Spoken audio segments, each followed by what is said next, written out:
आज आम्ही गेलो नदीकिनारी खेकडे धरायला. नमस्कार मंडळी. सकाळी उठून घरची कामं करतच होते तोपर्यंत समजलं की पाण्याची मोटर काही चालेना. कदाचित रात्री पावसामध्ये भिजली असावी. नंतर मी चमच्याभर तूप खाल्लं, रेडी झाले आणि इंदापूरसाठी निघाले.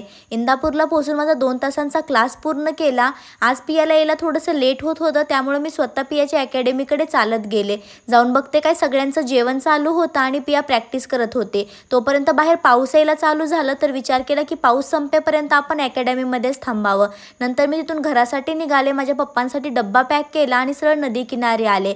आज दिवसभरामध्ये अजिबात ऊन आलं नव्हतं, पूर्ण ढगाळ वातावरण होतं. नदीला आल्यानंतर मी कित्येक दगडं उचलून बघितली की मला खेकडे सापडावेत, कारण मला भाजून खायचे होते, पण एकही खेकडा नाही सापडला. कशीबशी चारीतून बाहेर आली त्यावेळेस पप्पांनी मला सांगितलं की मासे आहेत धरलेले.